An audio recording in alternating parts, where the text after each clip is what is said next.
How do I sound? Fantastic. All right. Got to up the game on my sound here, I hope. I'm trying to talk into the microphone directly without blowing it out. It's hard to not blow it out when talking about today. We're going to talk about Chicago, or what you would call a world-class city. That's right. It's a world-class city. We know it as a windy city. What are some other words we got for Chicago? Oh boy. I don't know all the nicknames. I know the reputation we have is we're sausage eaters, which is true. We have the best pizza in the country, which is true. I've traveled the country and I've tried pizza everywhere. In Ohio, they had a decent Chicago-like pizza. And it's weird to say Ohio had it. And in Portland, there was a Chicagoan that moved there that makes pizza. And if you find a Chicago pizzeria in your area, beware, because a lot of them just use the name because we have a reputation. If you were to find one, I don't know how you would tell if you haven't had Chicago pizza. But I know if people suggest to me to go out for pizza somewhere, I let them know, like, especially when I lived on the West Coast, like, if you do, my fucking neighbors are playing music now out of nowhere. I don't know what's happening. Shane is laughing because I'm bobbing my head to the music. Well, I don't know what to do. I can change rooms and try. They'll No, probably turn I think that the music should stay because Chicago is a vibrant city. You've said that you are an eye-to-eye culture, and I think that just letting it be part of today's recording just adds, I think, to the excitement of talking about where you live. My neighbors are definitely Chicago Brut. They are of a different ethnic makeup than myself. So within Chicago, we're jowl to jowl, elbow to elbow, stuck together. There's so many people living on top of one another. So you have to sort of try to understand that culture before you communicate to them. I can't go to them with my white privilege. They ain't going to play that. They're going to say, fuck you, motherfucker.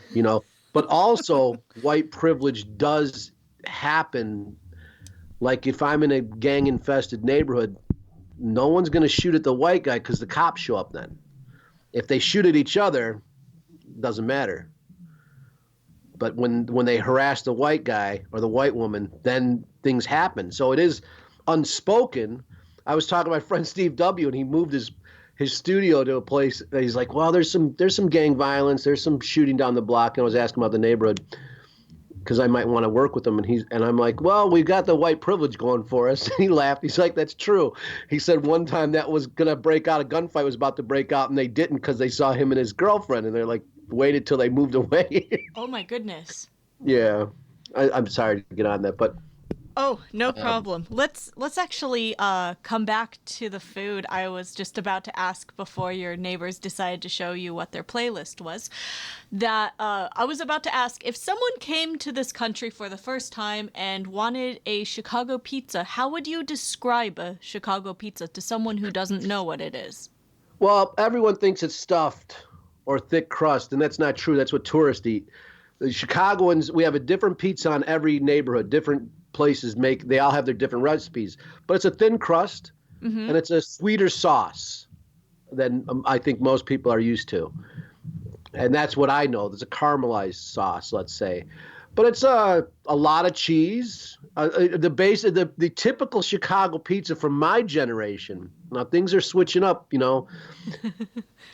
It's a sausage, onion, green pepper, and mushroom. That's what you'll see on everyone's special. Like, this is our special. This is our special. That's usually the combo that a Chicagoan eats. We're not pepperoni. That's New York is pepperoni people. We have all Pepperoni people where you are. You are yeah, sausage citizens of Chicago. yeah, and the New York pizza is like a big slice of dough and a little cheese. It's so different than ours. So it's this big slice that you get, and they're good, but they're different. You get them when you're drunk, they're cool. But in Chicago, it's like we cut them into squares, tavern style. and they are a lot more cheese, a lot more of everything. So it's a meal. It's not a snack. It's like, holy, goodness, it's a lot more cheese. Anyway. Do you think that the temperature of where you live really affects this? Because I think of that description as cozy food. It sounds very comforting, something that you would eat to warm up. Whereas the New York pizza, I imagine people walking all the time and just move, move, move. It sounds like you might need a fork to eat a Chicago pizza. No, you don't. We don't eat pizza with a fork. We're not from California. We don't eat pineapple. Shit. Okay, get out of that nonsense. But what we do with the pizza, like it's like, like for me growing up, it was like shopping payday, and when the father would get paid, we'd go grocery shopping and order a big pizza. And that's a lot of people here get pizza once a week. And it's like this bonding thing. It's a cultural thing. I shouldn't say everyone, but that's the culture I know. I understand different ethnic groups do different things. But for the most part, we do unify in pizza here.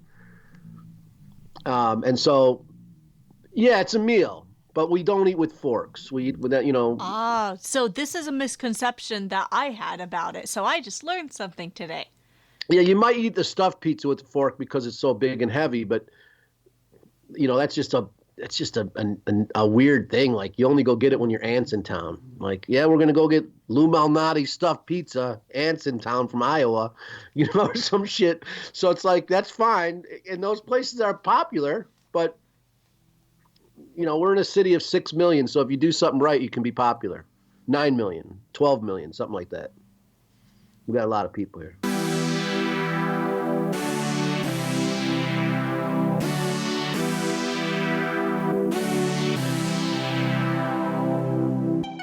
This podcast is based around the history and experiences of the infamous Shane Bugbee, recollected and retold by Shane Bugbee himself. Who is Shane? Well, you're about to find out. I'm your host, Nannerl, and this is Speak of the Devil.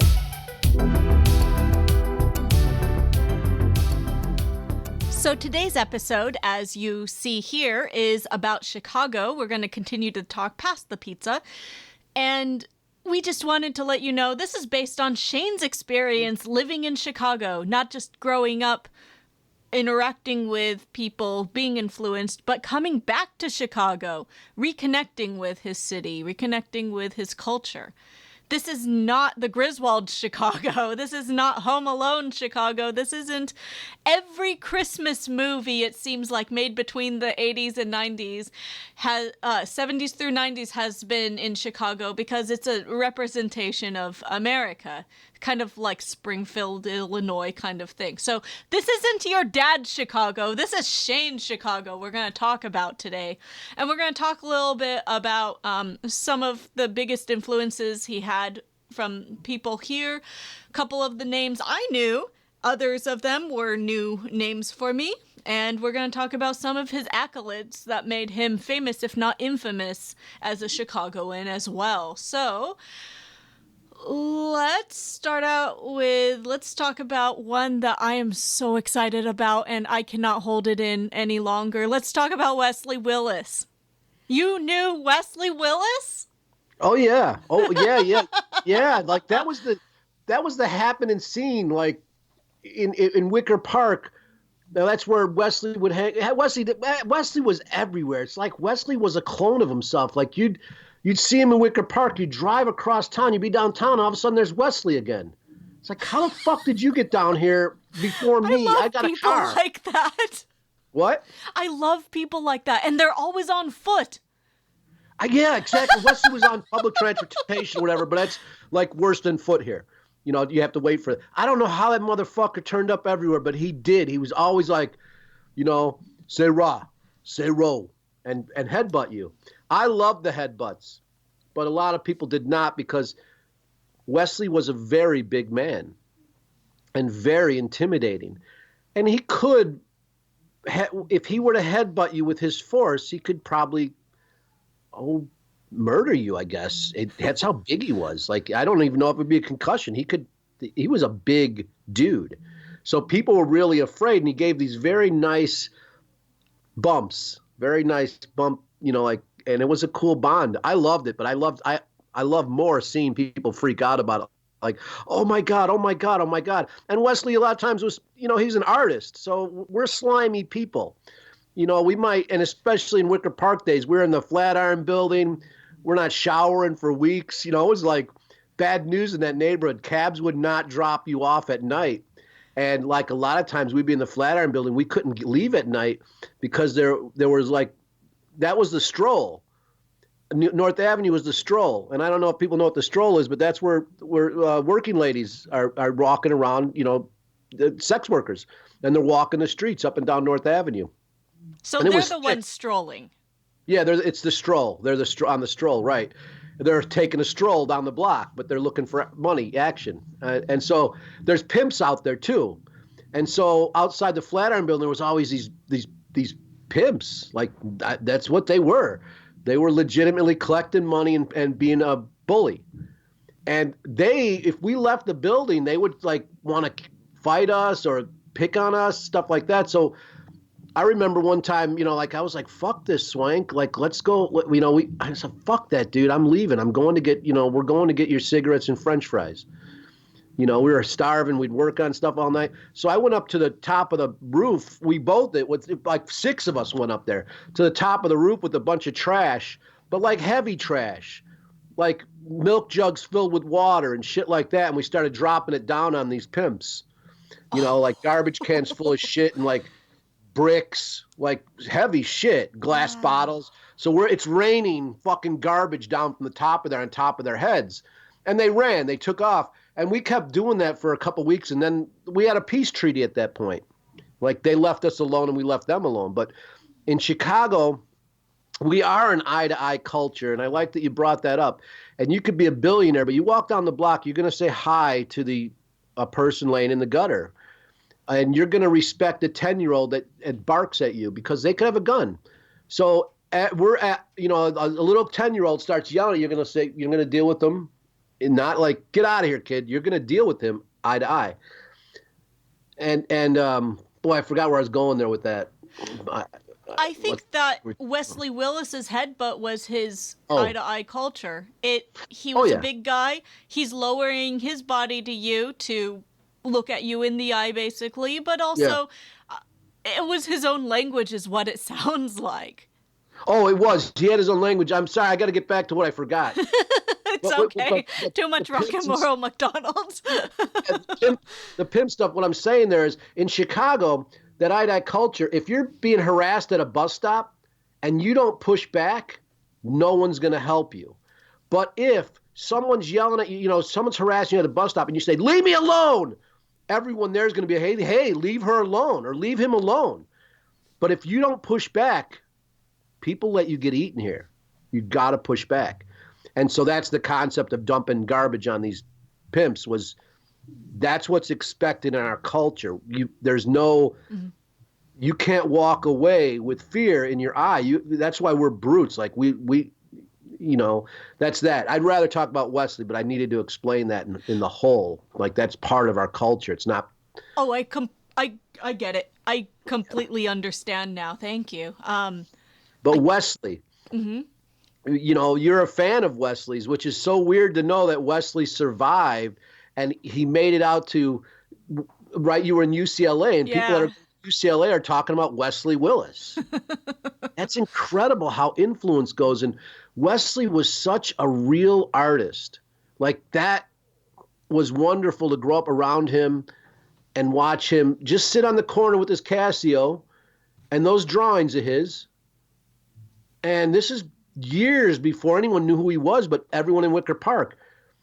And so I would go out, out of the Flatiron building and Wesley'd be there. And once in a while I'd go get him some French fries from this hot dog stand that was at the corner. And now it's a bank. And, it's funny. We knew Wicker Park, we knew our artist neighborhood was over the minute the first ATM dropped. Because we were like, they don't put ATMs in good neighborhoods. or bad neighborhoods. Let me quickly interrupt you to point out to our listeners, in case you were unsure of what he was talking about because you live near Wicker Park because you moved there recently and you're younger than us, and then you're like, what are you talking about dangerous? Wesley Willis has passed away. Rest in peace, Wesley Willis. I'm guessing this is the 80s or 90s that you're talking about, right? Oh, how dare you ask me? I don't know. Everything's a blur.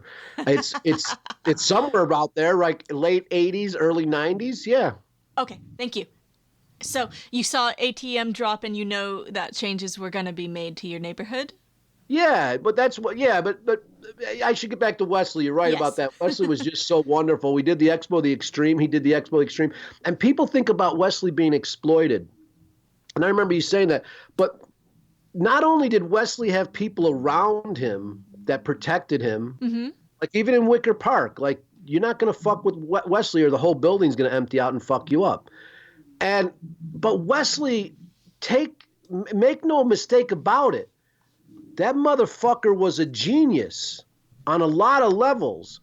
And you're not going to game him for money. Like, that's not going to happen. Like, he was a Chicagoan, and he was a smart man. And so, like, I had an event called the Expo, the Extreme, and Wesley was going to perform there. He came to the Expo, and he's like, looking for his money. And we didn't have, like, the Expo was really hard thing, and we couldn't pay people up front, and we weren't able to pay some bands, and it was a really dramatic thing. Long story, and I probably already told it on one of these podcasts. But Wesley asked for his money, and I said, "Oh, Wesley, I don't have it now. You have to give me credit, or And he's like, "No money, no play." Something like that. And I said, well, you're welcome to stay at the event if you'd like, because you came down here, you can, and he did. He stayed at the event, hung out with people. And I know there's a photo of him with Mortis, the church burning black metal god, great Mortis. So it was cool. The funny part was seeing him, Wesley Willis, and Boyd Rice in a small baby blue car, like I want to say a Volkswagen, but it wasn't. That sounds really weird. It was like a Yugo or some weird new small car. But there was this guy, John, who came to help us from Kentucky. And this guy was so cool. He was old man. He's like, he had a wig on, like a toupee. He's from Kentucky. But he's like, I helped out with Metallica on their first cassette. And all this, like, I just want to be a part of this and help. And it was cool. Like, we just took the old man in, and he would go get people like, hey, John, can you pick these guys up from the hotel? So he picked up Boyd Rice, and Boyd Rice gets out of the car laughing his head off, saying, we saw Wesley on the corner and asked him if he wanted a ride to the show. And he said, yeah. And I go, that's how Wesley gets around Chicago. Like, he just stand there, and people are like, Wesley, you want a ride? And, and so that would happen a lot. And then there was one time, and that was neat. But Wesley, I don't think you could take advantage of him, and maybe some people could. But when those people stepped in, the people that could take advantage of him, he had friends that took care of him. Like, he would ask for help. He survived Chicago. That's hard to survive here. There was a time when Wesley, my buddy Chris Anda, was watching my apartment when I was out on a book tour or something like that. And I lived in Humboldt Park. When Humboldt Park, every time you left the place, there's blood all over the place. There's pools of blood. Now, when we talk about gentrification, people talk about gentrification. Well, I'm the gentrifier. And that means I'm the struggling artist that can only afford so much for rent. So I move into low rent neighborhoods, and they happen to be high crime. And that's why the rents are low. But when people of means drive through by these neighborhoods and see a white boy like me walking around that doesn't look that dangerous to them, they start investing in those neighborhoods. So we're the side, we get moved out with everyone else. We can't afford the rent. Anyway, and I'll get back to that gentrification story if you remind me. But Wesley was with Chris Anda, and I heard someone come in my back window. And I'm like, what in the fuck is going on?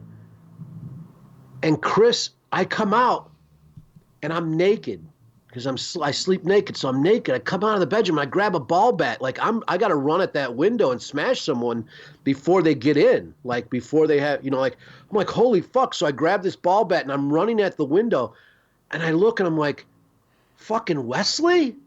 And Chris is pushing him through the window.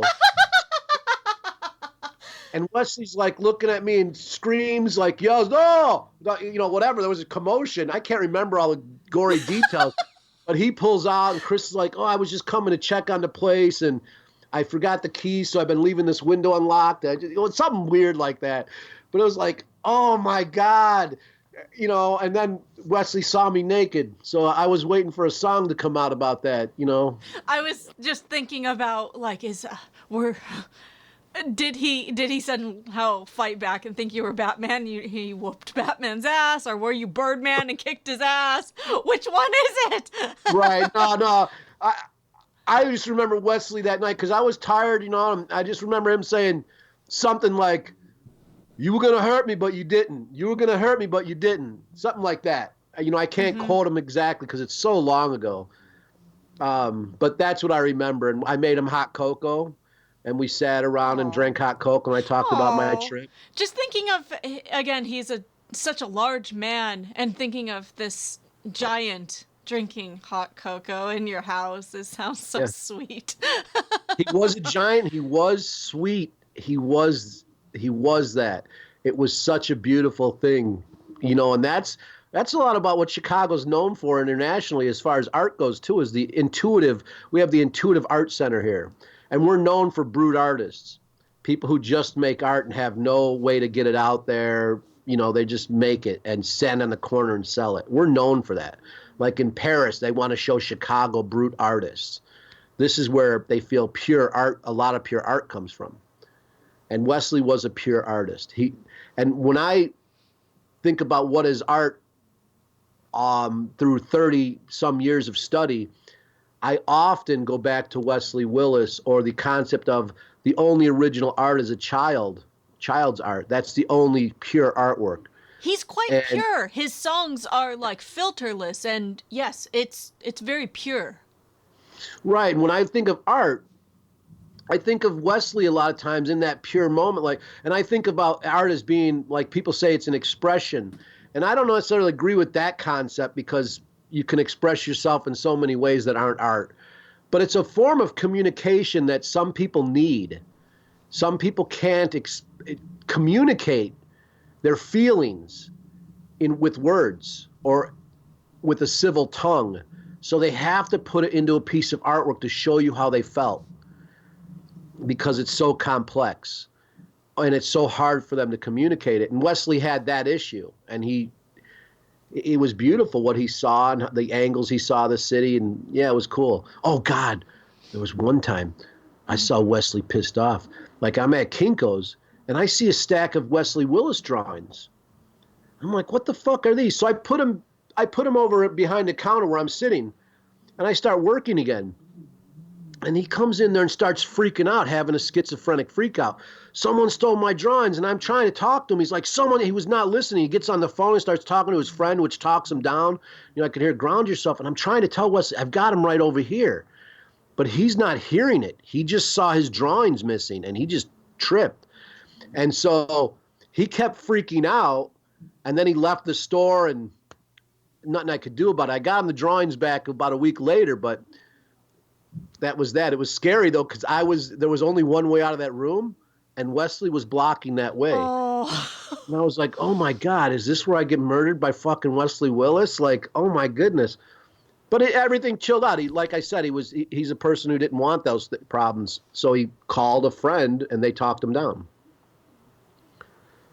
But I did get to see his angry face, and it clinched me up for like a week. It sounds like he took his art very seriously. You told me about how he took his music quite seriously, and I have to say that I don't think he gets enough credit as a musician because people hear the Casio sound and they don't take him seriously. And he doesn't get enough credit that he has quite good pitch. When he hits high notes, even like one of my favorites is I whooped Batman's ass. And there's a part where he goes, I whooped Batman's ass, and he hits this high note, and he has to really work to get to it, but he hits the note. And, you know, knowing how low budget his recordings are, knowing that, you know, he's the only real like special effects he's got going on for him is reverb every so often, and even that is inconsistent. He does a lot with what little he uses, and that is incredible to me. And I feel like that needs to be said, is that I think that if he was given more opportunities to build his music past what he had, and maybe he didn't need it. Maybe he liked what he sounded like and he was happy with it. Who am I to say that? But I think that people would have quite a different opinion if he was using a Poly 6 instead of that Casio keyboard. And that you really need to look past equipment when you hear musicians play, much like you may look past the mediums that artists use. That's a great point. I really love hearing it because you're such a high-end musician, like top of the chart, top of the food chain, and so to hear that from you is just so cool. Oh, thank you. To see that noticed in Wesley. One thing I noticed in his artwork, I was just thinking about, and a lot of Chicago artists, is the industrial nature of it, like industry. Like he rapidly put out a lot of drawings. He made, I would say, thousands of songs. Because he would just, yes, he had a formula. Yeah, and he just did it like assembly line. And I know, like, even when I work, I think about efficiency. How can I do 10 of these at one time? How, you know, this efficiency. And so there's something about the Chicago artist that is, you know, efficient and needs to make a stack of them, a grip of them, you know, like, and so that's something Wesley did. And I noticed that in a lot of Chicago artists, especially the Brut artists. And I think that's the part of our culture that is being documented. Like, why do Chicago artists have to produce so many or so, you know, like, what is that? And I think that is something about our locale. Oh. Special to us, because I don't notice that in West Coast artists. They don't do that. They don't do like we do.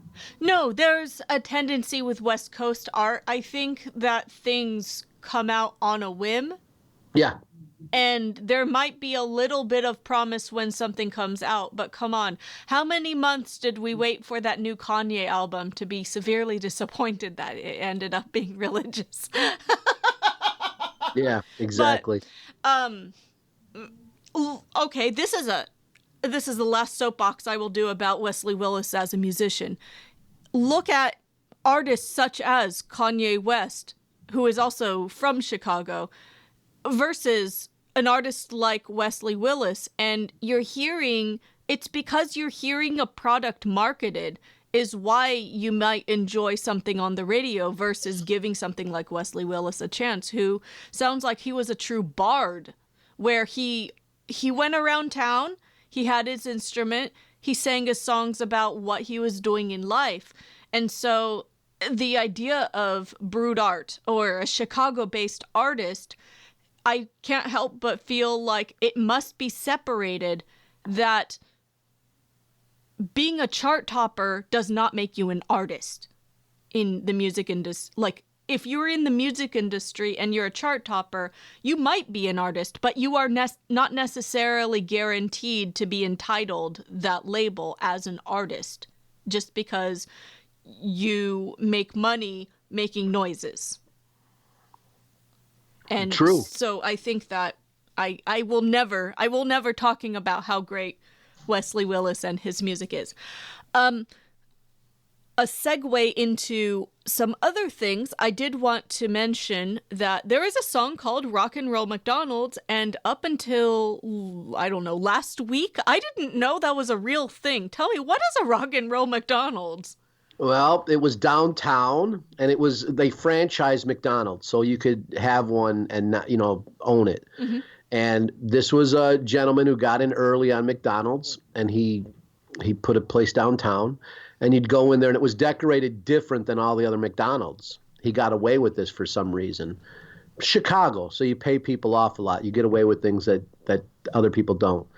And so he had all these rock and roll albums in there. You'd go in there, and they'd be playing 50s rock and roll, loud. And so that's basically what it was. Later on in that history, I used to love the band. I still love them. The band MACABRE, old metal band from Chicago. And Lance, the singer and guitar player, his father was the one who owned Rock and Roll McDonald's.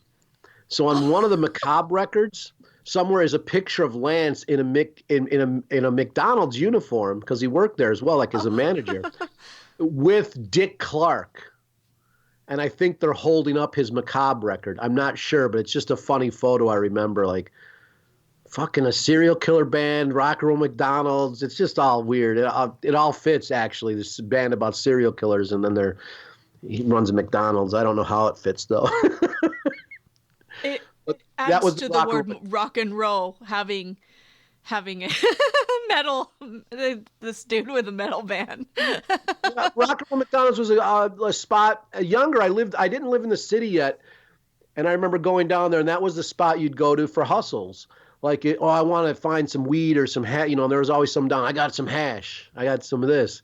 So there was always people looking for people like me to sell things to. You can find CDs, not even CDs, probably cassettes of bands. It was just a weird hustle place. Could you hook up with someone or possibly get a hand job in the back or anything? Because we've got the drugs, we got the rock and roll. Where's the sex? I didn't try, but definitely in that day, yeah, there was before the internet, sex was on the street, and it was prevalent, especially places of hustle. So I would imagine, yes, I never partook in that specific area. Another specific area that you seem to have in your past is the Bucktown Pub. What is the Bucktown Pub? Bucktown Pub. Yeah. I stopped drinking at 21 and started bartending. And I bartended at the Bucktown Pub. And so I got this gig. These were guys, these two old men. Shit, one of them was my age today. So it's funny, I'm looking up at them like old men. I don't feel old today, though, but I guess I am. So anyway, Mike Johnson and Bill Camper and Chris Palmer. She's the forgotten one, of course, the woman that did most of the stuff. Not most of it, but she definitely did a lot. Doesn't get credit. But so they called me in because I did this zine called Naked Aggression. It was pretty infamous in Chicago at the time. And I also worked with a newspaper called Free Fest. And so Wayne suggested to them that they hire me because I had given up and I was just going to, I gave up. And I was going to stop publishing and stuff. And so Wayne really kicked my ass into it. And they took me in as an editor. I remember them saying, well, do you know who R.Crumb is? And I'm like, no. And they kept bringing up all these old artists. And I'm like, I don't know who any of them are. And then they're like, well, I don't know how we can work with you. If you don't know who these people are that we want you to cover and edit, and I'm like, yeah, I don't know how we'll work together either. And then I was going to walk out and I'm like, hey, I got a question for you. You know who Mike Diana is? And they're like, who? And I go, you know who Ace Backwards is? And they go, who? And then I started naming off all the artists from my generation. I said, I think the problem here is that you don't know any of my artists, so why would I work with you? And Mike Johnson starts laughing his head off, and he goes, you've got the job. He goes, that's perfect. We need to combine these generations. So it was that moment. And so they put me up in a apartment in Humboldt Park where all the blood puddles were. And, like every day there was blood puddles, always shootings and stuff. And so, but I had an apartment for free that I remember my brothers chasing a rat around the apartment. It was a heavy. Gosh. Yeah, it was a weird place for certain. But anyway, they put me on at the Bucktown Pub on the weekends. Like I would come in and they're clean. I'd mop the floors and clean the bathrooms and clean the place on the weekend, and that would give me money to get around town, a couple $100 or something like that. And then they gave me a bartending gig the slowest day, and I made it real popular. It was packed, and the tips are great. I'd love to bartend again. It was a good time. That was a good time because you just tell stories to people. I feel like in your 50s, you would make a fantastic bartender. It would be an interesting return to such a thing. You have far more stories now. I would love it because you collect stories. You talk to people and they're telling you their stories. Mm-hmm. I remember at the Bucktown pub, this guy came in, he brings in it, and he came in every weekend for a couple months while I was doing Naked Aggression. And he was telling me about UFOs are real. Like, this shit's really bringing videos. Because we didn't have the internet. We're watching these videos.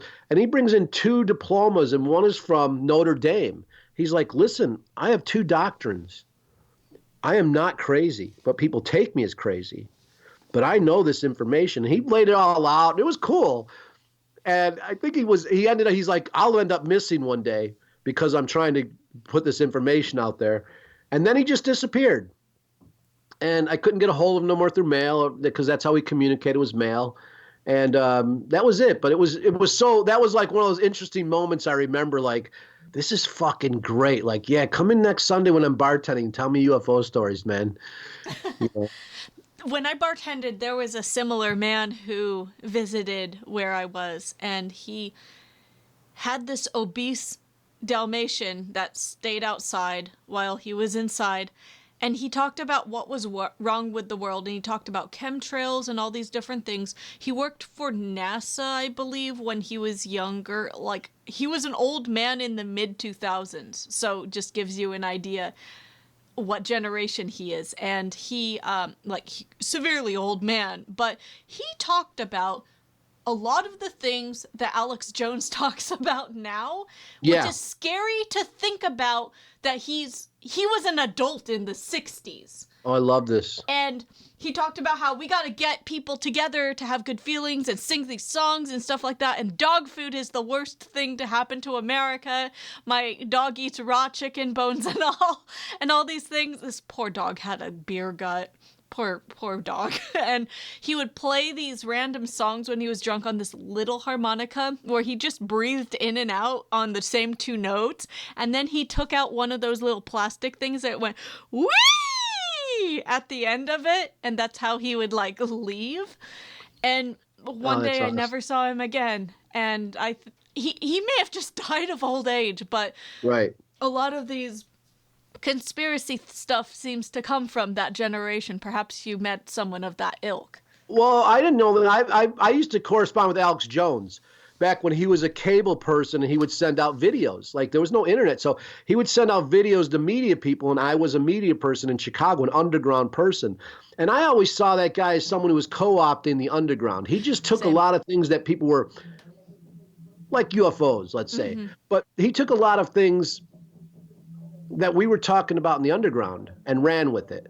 And I felt he was just exploiting things that were of a philosophical nature or a conversation and turning it into a paranoid focused thing.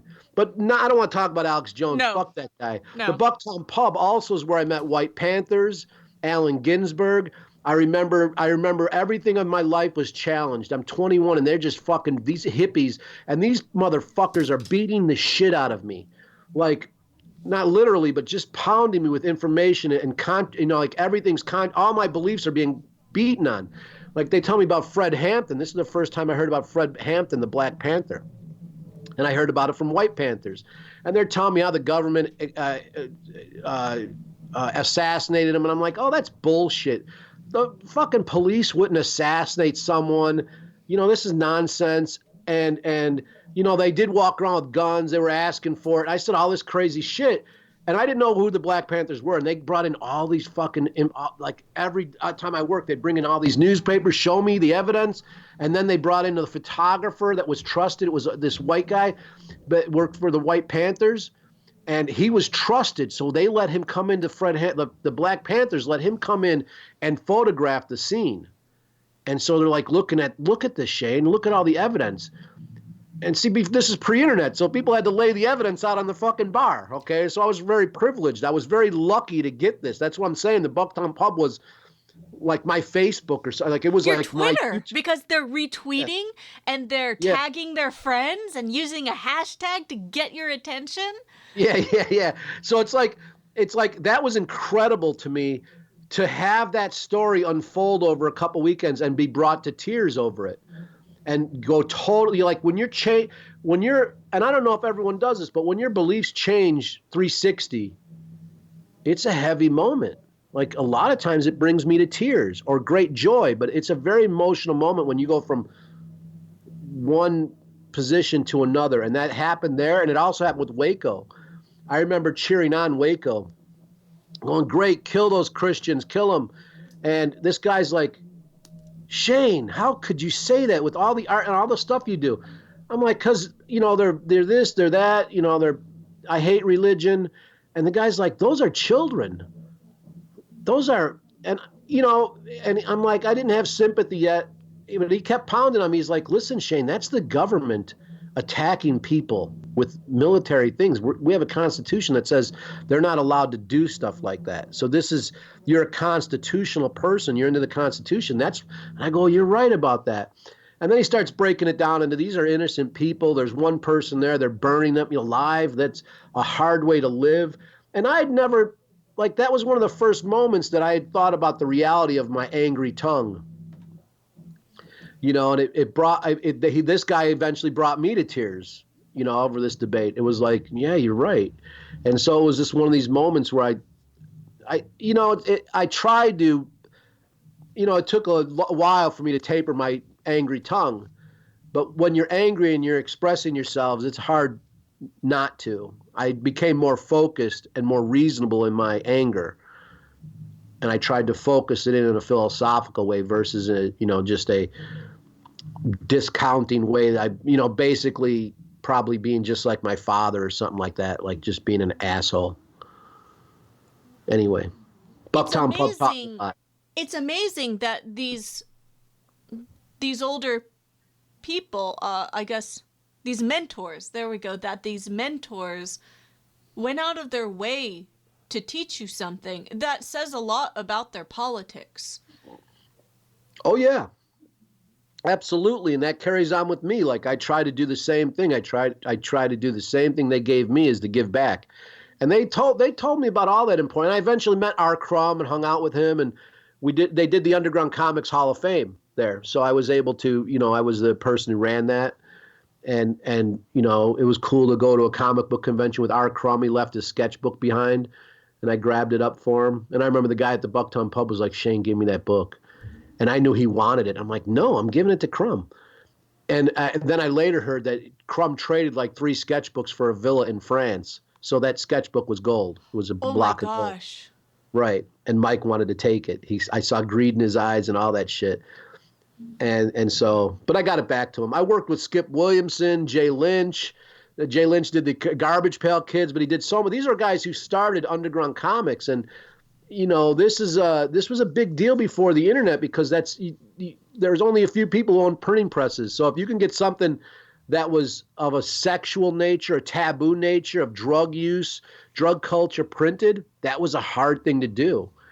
And then get it distributed. Those guys started, they were my forefathers. Those are the people I pay attention to. They blazed the trails and I followed what they did and improved on it. Like, I was like, how did they sell their comics? Because I did obscene books. If you listen, you know that.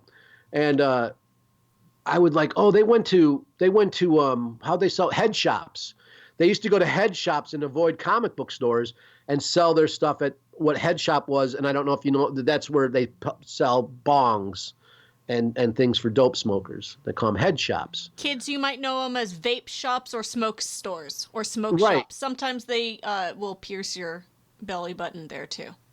Right. And as those evolved, they didn't have that option to sell, you know, they weren't as cool. They evolved into something else. So I went to all the tattoo shops and sold them stuff. I was like, yeah, I'll go to the tattoo shops. And the tattooists back then, it wasn't as fashionable as it is today. They took in my books, and you'd go into a tattoo shop. It was great because every tattooist there was like, yeah, what do you got? I'll take it. And they just throw it on $50 and buy everything you got. Another guy would, because they have all this cash and they would support art, and my shit was weird and they couldn't find it in stores. So it was great. Tattoo shops were awesome. But I learned from R.Crumb and all those guys, and they all came into the Bucktown Pub. Bob Rudnick, he was an old white Panther. Skip Williamson, you know, these And then Allen Ginsberg, which everyone's all high on that guy. And I didn't know who he was. And it was great because he loved me because I was like, I challenged him. I kept going like, oh, fuck you, old man. Like, whatever. And he was like, I love this guy.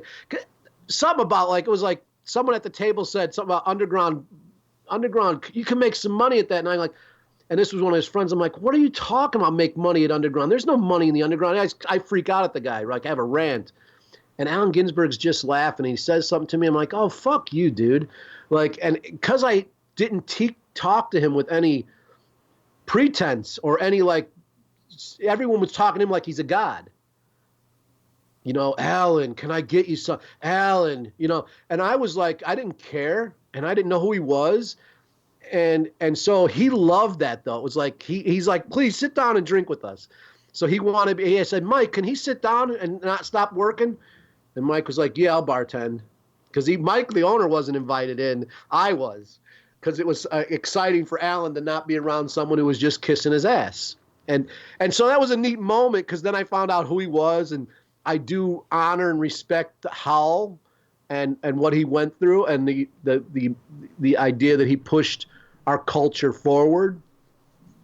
Took down some of the moral blockades. So I'm happy with that. I eventually got to have dinner with Ferlinghetti in San Francisco because of it. So that's neat stuff. That's really fantastic. I kind of feel a twinge of amusement also that here was Mike the owner or manager of the Bucktown Park? Mike was the owner. Okay. How the owner wanted to keep someone else's sketchbook and all these different, he wanted to saw off antlers and wear them for his own. And you got invited into a circle. And whenever that happens to people who are outliers or adversaries, it makes me feel so good for them. So good for you. The connection to the head shops and not the bike shops, the tattoo shops. It shows really how an underground scene pre-internet really worked. It's amazing how art sort of connects all these people, and it's something I hadn't considered. Yeah, you talk about outlier being invited in. That's the underground. We're full of outliers. So people like today with the internet and everything being so transparent, they're like, does the underground even exist anymore? And I would say, yeah, between me and you. Like, right. Nannerl, you consider yourself an outlier and I consider myself an outlier. I guess Yes. we've talked about this. Yes. And so this is where the underground is. Mm-hmm. We are outliers. So we're underground. You can say outlier now, and that's the new underground, but there are always outliers, no matter how transparent our society gets. And when we find each other, it clicks and we start working at things, working to bring ourselves up. And it's mm-hmm. less a competition and more of a unified struggle. And that's how I met with these guys, and that's how they took me in, and they loved me. And I remember John Sinclair, he was a White Panther. He started the word punk rock. He started the MC5. They were all about just revolutionary, turn our back on the culture, make our own newspapers, make our own music, make our own radio stations, fuck everyone. And I love that vibe. And so he really set a tone for me. And so he'd come into the Bucktown pub and I'd talk to him, but then I went on a tour with him. And we talked and what was I going to say here? Boy, I've got a million things going on. What did you talk about with John Sinclair? Yeah, I forget what I was saying. Oh, God damn it. God damn it. We were talking about things amongst outliers. We were talking about the underground scene. Okay. So we were talking about Bob Rudnick. There's that White Panther that came in. And Rudnick, I used to go to his apartment and watch him nod off. And when I say nod off, that you do heroin and you get on the nods. Okay. Your head nods up and down for hours. You don't really sleep, you just nod. And so Bob, I would go pick up heroin with him. I would go drive him and be the guy that looked young and tough with him. And he would get his heroin and I'd go back to his apartment and he would do his heroin. And like a lot of underground people, that's what happens. They get chiseled away to Crowley was a drug addict at the end, all of it. It's just, you get chiseled away. And so Bob would tell me these great stories and then nod off, and I just watch them.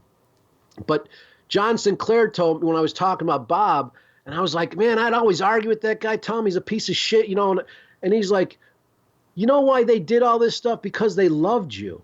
We were about love. And that's where I get the, like idea of we are uplifting, we're unified front, the underground or the outliers. We unify when we meet each other and we love each other. And we are about love, even though like a lot of times, a lot of my stuff has been compared to hate or all this stuff. And there was all those things in it, but ultimately there was a love of life to express yourself in such a heavy way. You're trying to make change. I wasn't looking for attention like people have said. I was looking to make change. No, being an artist or being a creator for attention is someone who just illustrates burning churches and unoriginal other things like Vlad the Impaler or whatever. And I do that. That's all they do. You do more than that, though. I know, but I make my Dick Vader pins, and I do. I have church. But that's what you do to pay the rent, and that's completely different than just doing that and saying, "Look how creative I am." Right. I'm with you. You're right. I just, when you said the church burning thing, I'm like, am I selling those T-shirts on my website right now? I am. Church burning. Don't miss out on my opportunity to dog whistle. Yeah, exactly. Back to talking about these old hippies. I'm just going to call them these old hippies, these white Panthers. We often don't give that generation enough credit of getting things done because we think of that generation as lazy or just a bunch of privileged, mostly white people with pie in the sky ideas. But these people got things done. And they would talk, look up Bill Ayers and the Days of Rage movie, and Bill Ayers and his wife Bernardine Dohrn. Now, I was able to recently go through their house at a estate sale and buy a bunch of shit. Like I got Bill Ayers' first fucking Communist Manifesto book. I've got shit that is credible. Anyway, those people would come down there and talk about how they, like, there was people that were in the SDS and with Bill Ayers and stuff that were in hiding that came into the Bucktown pub, and it was like, you didn't see this guy. If anyone comes in, you didn't see him. And I'm like, okay. And, that's how they would. Like, if anyone asks questions, he wasn't here. This guy wasn't here. And then later they tell me, that guy blew up a statue. And back in the day, they not only got things done, like these motherfuckers blew up the Pentagon. They planted a bomb in the Pentagon. They were blowing shit up. There was, people talk about today's violence, but back then there was like people were blowing up America weekly. And so it was like incredible what they got away with. Like, and they're like Bill Ayers and Bernardine Dohrn are, professors at a college here, or were. I'm not sure if they've retired. They're getting older. But I was blown away by learning that history, and it really empowered me in so many ways to just, move forward. Don't be afraid of things, like courage. Take courage. I had this sign I got from the Bucktown pub I hung in my kitchen, and it said, "Take courage." And it had this cock on it, like a bird cock. And so. But take courage. Stick out your dick. Yeah. Take courage. So I was like, that was what I took out of the Bucktown pub, was just be courageous. Go for it. Believe in yourself. And like, no one in I'm glad I left my family and ran away to follow. Like, I didn't run away. I like pulled. My path pulls me along, and it's weird as fuck. But the influence they gave me there to believe in myself, no one in my DNA has that. And I wouldn't have had that had I not let that pull take me. If I had fought that pull, I wouldn't be that. And they gave me the opportunity to believe in myself. That's true love. That's for your own good, but truly for your own good. If you watch the movie Days of Rage, the funny thing they talk about that I'm shocked about is privilege. They're up there talking about we have white, and I'm like, man, I thought that was a modern concept.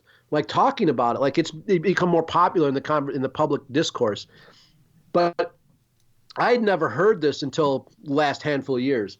And I've studied these characters, the Days of Rage people and all that. So to hear it, I've heard the concept of it, but they were putting it on this film like Bernardine Dohrn's like, yeah, we have white privilege and we're using it to fight against the Vietnam War. We're using it. We're using it to help out Fred Hampton. You know, they used it for people of color and women rights and all of this stuff. I was like, wow. So, you know, they were already doing that stuff and they set me on a course to do similar stuff. Like, you know, I'm blown away by how progressive they were. Yes, and words like microaggression didn't come around until the 70s. And I think that this generation doesn't, we laugh, say things like, okay, boomer, things like that. But this is one time we have to say, okay, boomer, in a more accepting way rather than a flippant and dismissive way, that this generation also gave us these progressive views. And, you know, I'm not trying to bootlick the boomers or anything like that, you know, but... I'd almost say, fuck that. Like, I don't think, no, they're hippies. They're not boomers. They were the ones that didn't fit into that boomer thing. They were the ones that rebelled. They were the outliers of their culture. You think about that. Those hippies were not accepted, and they were spitting on military people at the airport. So you think that boomer transcends generation of the year you were born, but rather the life you lived as that generation? Well, as we grow up, I don't necessarily want to be associated with Gen X anymore. I sort of find it funny. I understand that. Some of the stuff, but some of the Gen X, we're splitting. And some of the Gen Xers have proven to be total idiots. You also don't join a homeowners association and try to aggressively push your kids into the good school, meaning the white school and all these other things that are starting to come up in your generation. You don't aggressively push Journey onto me and say, this is my generation, or anything like that. Right. So I think activists, artists, people like that, underground outliers, we're always outside of that stuff. You're not in an age bracket generation as artists. You are outliers, and you might have generations in terms of the eras of your art or the eras of your action. Yeah. And yeah, exactly. We don't have a generation. Like, I'm not interested in anything older than me. I'm interested in the people that blazed my trails, R.Crumb and all those people. Like, I honor them. Okay. I respect them, but I'm only interested in learning about like your younger generations. I'm like paying attention to that. That's what my future holds is with the youth, not with my generation. And that's what was done to you. You were the youth when they talked to you. So you're passing the torch. Good job. Yeah, but I pay attention to that for many reasons, I guess. You know, and I think that's what outliers or artists do more than anything. And I think when you get older, you should lose part of your vote. Like for me, I'm like, you know, when you're at 50, maybe you should have 50% of a vote.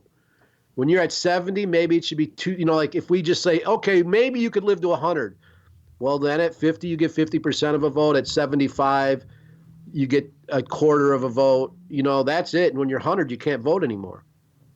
Like, fuck you. You don't have any options. You're going to die soon. Why would you? It doesn't affect you. Right. I feel so how interesting.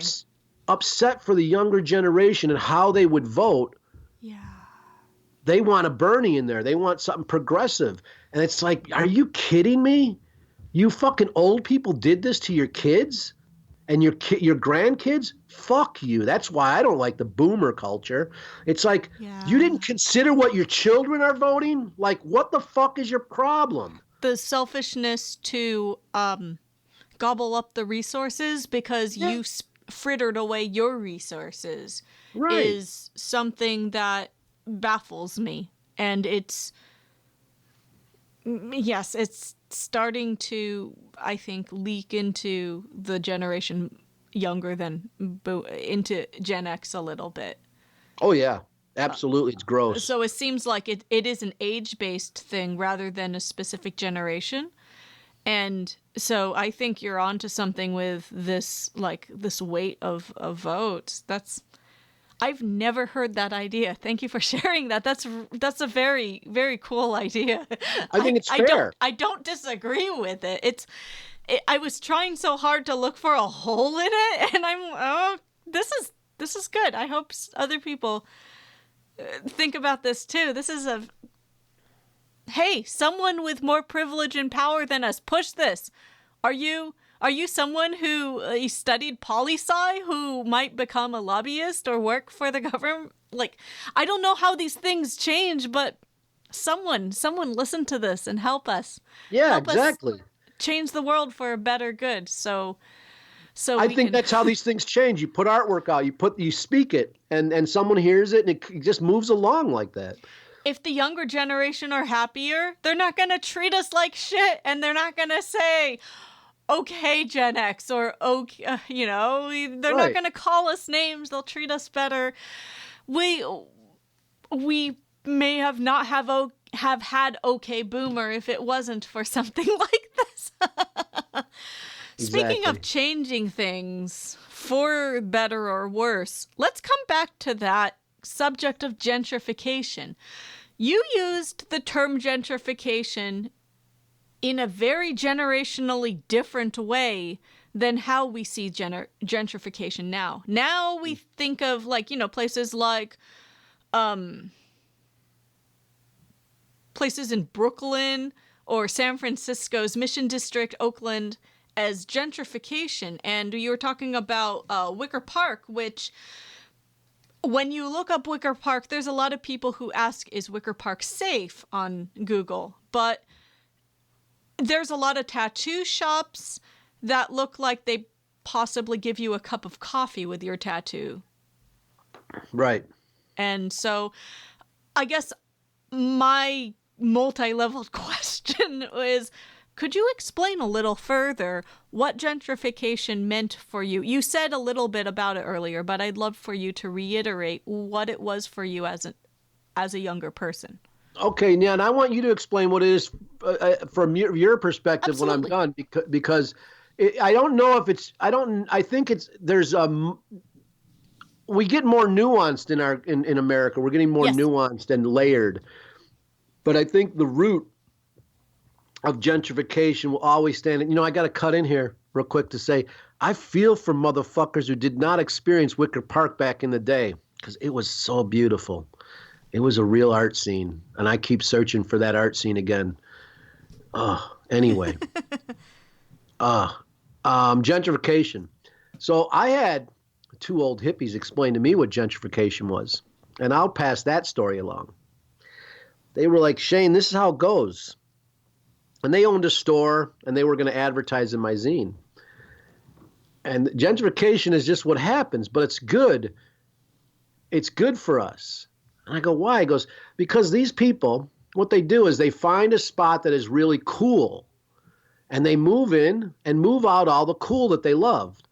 They change the doorknobs, they fix the screens, they fix the hinges on the doors, they put in new faucets, and then they notice that it's boring.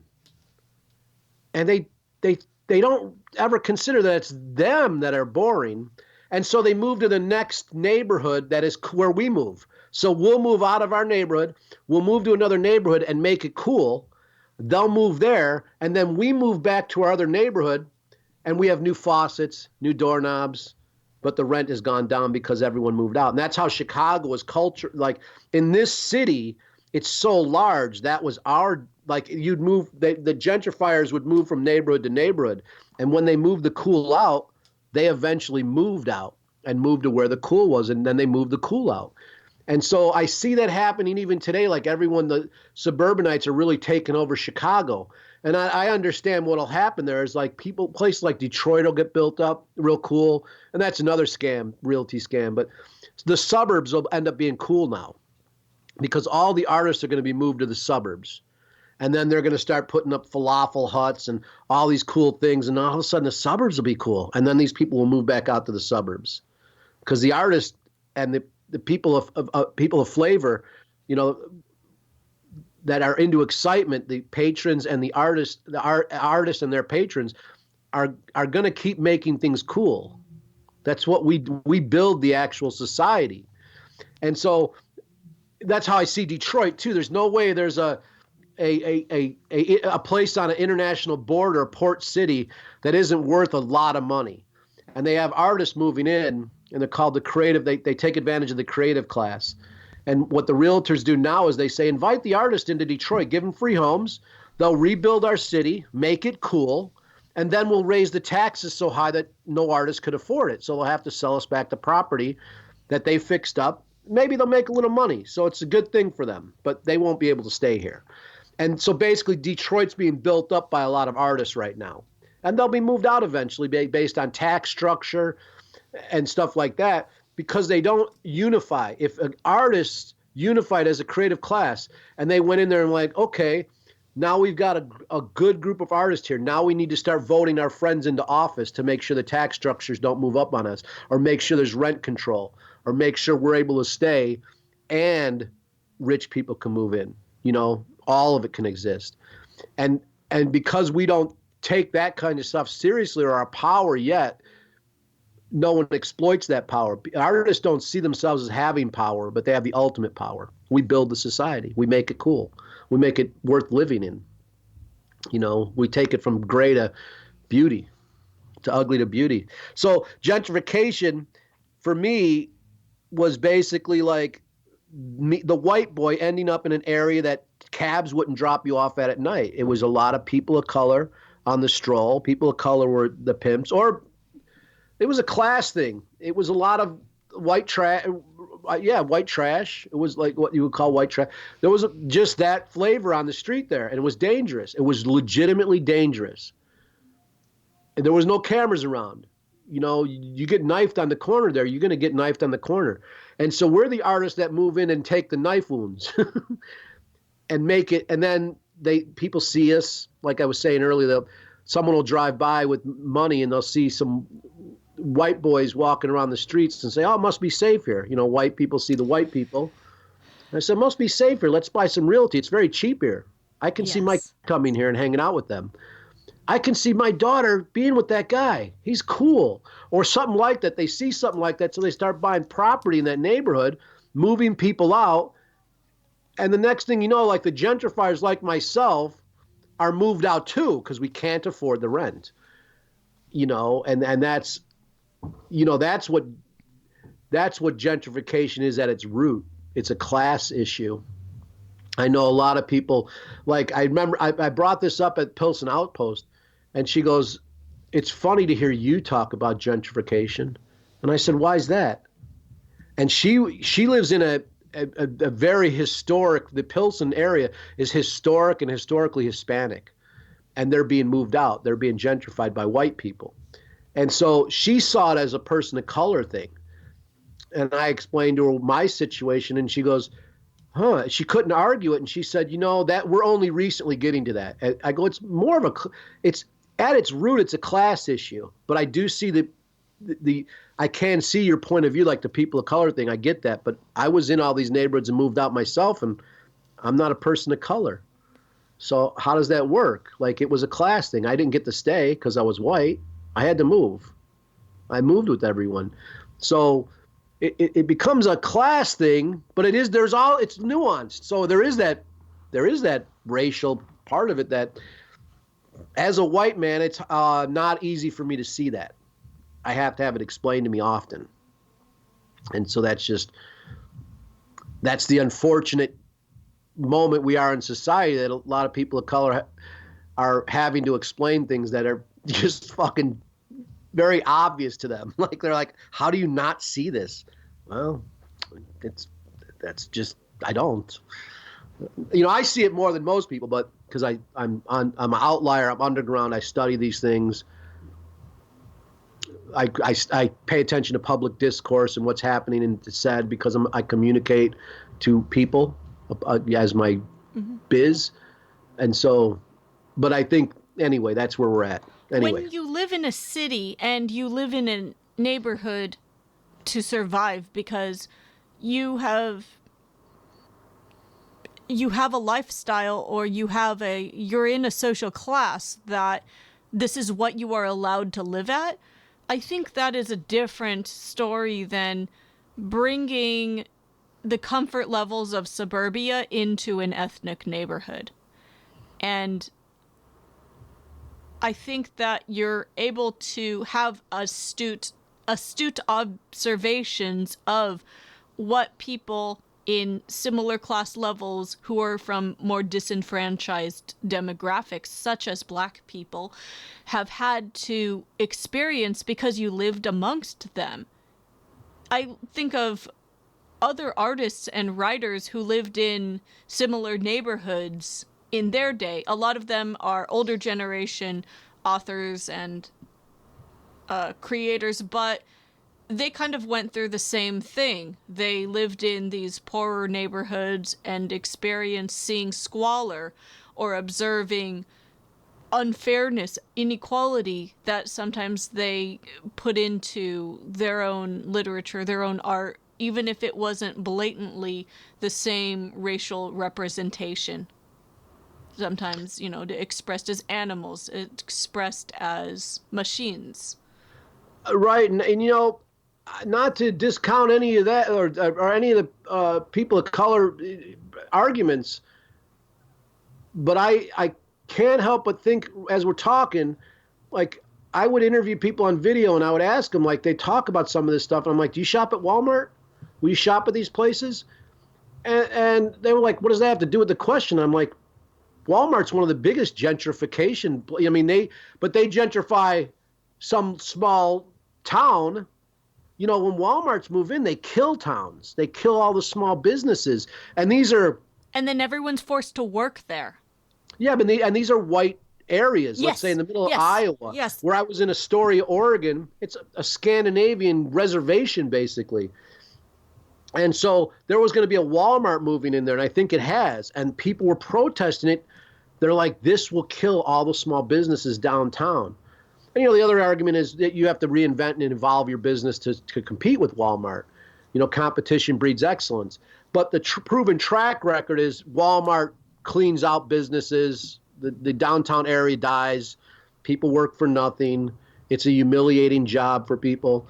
And so they're a major force in gentrification. And so it's tied into this weird capitalism we have. It's different than seems to be the concept of capitalism. And so kills towns in the same way, like we think of the Rust Belt and the cease of the auto industry kind of thing. Right. It's interesting. It provides a business and they argue, oh, this provides jobs, but it preys upon the desperation of those areas that have been forgotten about. Right. So when I hear people talk about gentrification, I ask them, do you go get Starbucks coffee? Because that's what gentrified I saw like those, like you use the ATM, you suck up to the bank. Do you go to the coffee shop, the Starbucks? Because those are things that killed Wicker Park. Do you shop at Amazon? Right, exactly. And so it's hard to live your politics. It's easy to criticize people, but it's hard to live those politics. I have at moments lived my politics. I moved to a beach and was very scaled down for a handful of years, and I've tried. It's not easy. It is not easy with the carrots they dangle in front of you. And I like a nice coffee drink. I try to go to independent places, but I'm as guilty as the next person at times. It's just it's a fucking weird, complex system we have here. Even today, you're awaiting a package from Amazon from me. You're welcome. Yeah, I can't. Well, I'm waiting for it because it gets stolen here. It'll get fucking stolen here. I hope to get it. Absolutely. I've been watching the tracking. What do you see now as a big difference between what Wicker Park was then, I guess, Wesley Willis and you in Wicker Park versus Wicker Park 2020? Oh, it's totally different. Wicker Park is like, I call it Little Schaumburg. Schaumburg's a suburb out in the suburb of Chicago that has malls, shopping malls. Okay. And all these gross things. And so Wicker Park has turned into a little Schaumburg. And now the city of Chicago has Targets in it, which I was told Target means Target. That's what they call Target. Target was what my father called it when I was a kid, so I understand really? that. Yes, and when I worked at a Hallmark, I had a coworker whose daughter referred to Kmart as Madam K's. Oh, well, in Chicago, I noticed the locals were using Targets to make fun of it. And I was like, how the fuck does Chicago need a Target? Like, we have so many mom and pop stores, but these suburban assholes have moved Targets in here, and they love it. Of course they do, because their life is built in Target. Yeah, it's like, holy fuck, are you nuts? You moved to Chicago to change it to Schaumburg? That's how I feel about gentrification. Actually, that brings us back to, you didn't ask me what I thought about. But this is actually the definition of what I often think of when I define gentrification, is exactly that. The idea of the suburbs coming here, because I don't know the history of gentrification as familiarly as you do. But right, I think it goes back. And I didn't ask you. I'm trying to stay focused on the Chicago stuff. So all right, sorry it's about that. hard for me to have a regular conversation when I'm being grilled.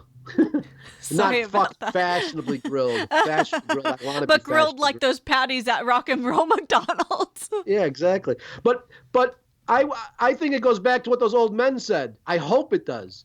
I hope that I see these people leaving Chicago soon, and going back to their suburbs. But maybe won't happen in my lifetime. What do people look for when they move to Chicago? Are they moving for work? Or what attracts the suburbanites to Chicago? I think that's what I'm saying. Like, I have no idea when they change it, because part of it is like being able to leave your building, wherever you're living, or your house, and walk around the block and get everything you need.